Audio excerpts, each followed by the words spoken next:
You're using geometry pretty much every single day, and you probably don't even realize it. So let's spend the next few minutes together and pull back the curtain on how a few simple ideas about shapes and measurements are basically running the world around you. And we're going to start with a problem I am sure you've bumped into before. Okay, forget about abstract formulas and all that high school math class stuff for a second. Let's just kick things off with a really practical puzzle. You're decorating a room. By figuring this out together, we're going to unlock the core ideas of geometry that you can literally use anywhere. So this one puzzle, just getting a border and a rug, it actually forces us to think in two totally different ways. We have to think about measuring the distance around something versus measuring the space inside it. Right, so for that wall border, we need to know the distance all the way along the edge of the walls. But for the rug, we need to know the total flat space it's going to cover on the floor. See, these aren't just slightly different jobs. They need two fundamentally different ways of thinking in geometry. But hang on, before we can even start measuring the sides of the room, we have to understand its most basic building block, its corners. I mean, the corners are what give the room its shape in the first place. The easiest way to think about an angle is just as a way to measure a turn. It's that little bit of space between two lines that meet up, and it defines everything from the slope of a staircase to the sharp corner of your desk. Now, our room in this puzzle is built with those perfect 90-degree right angles, which makes sense, right? It's super common in buildings. But once you know what you're looking for, you'll start seeing these other types everywhere. That sharp, acute angle on a pizza slice, or the wide, obtuse angle of your open laptop, they're all defining the world around us. Okay, so we've got the corners down. Now, let's solve the first part of our puzzle, figuring out exactly how much of that wall border we actually need to buy. And this is it. The official word for measuring the distance around something is perimeter.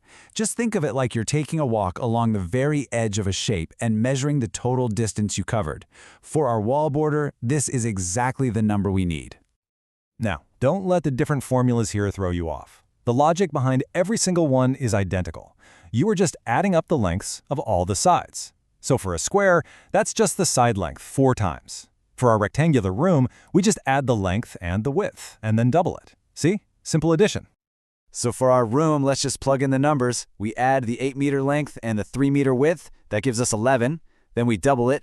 Boom! 22 meters. Part 1 of our puzzle is solved. We know we need to go to the store and buy exactly 22 meters of border. And seriously, once this clicks, you start seeing perimeter everywhere. It's the amount of fence you need for a garden. It's the length of wood you need for a picture frame. It's the trim around a table. It's always about the edge.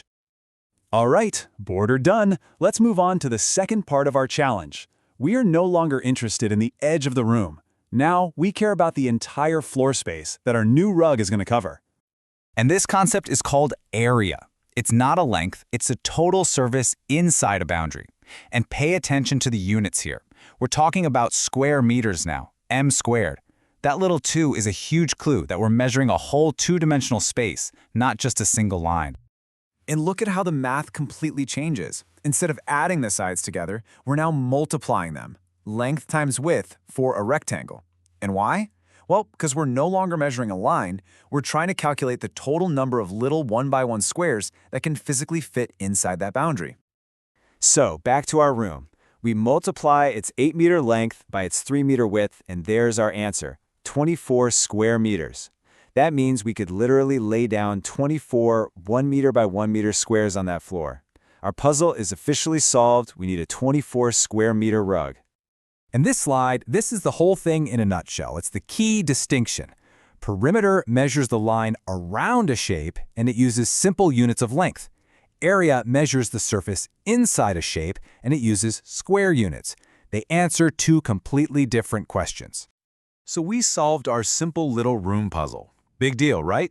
Well, yeah, it's actually a huge deal. Because if we zoom out, these two concepts, perimeter and area, along with the angles that define them, they are the fundamental building blocks for how we design and build, well, pretty much everything.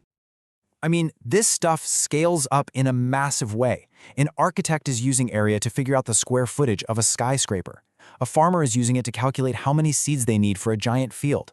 A tailor is using it to figure out exactly how much fabric they need for a suit. This isn't just math for a classroom. This is how the world gets built. And that's really what it all boils down to, isn't it? This isn't just about numbers on a page. Geometry is the language we all use to describe, to measure, and to build the physical space we live in. It's like an invisible blueprint for everything we see. All right, so I've got a little challenge for you. The next time you're walking around, don't just see buildings and parks and furniture. Try to see the angles, the perimeters, and the areas that make them up. Geometry isn't hiding in a textbook, it's the blueprint for the world. So what shapes are hiding in plain sight, right in front of you?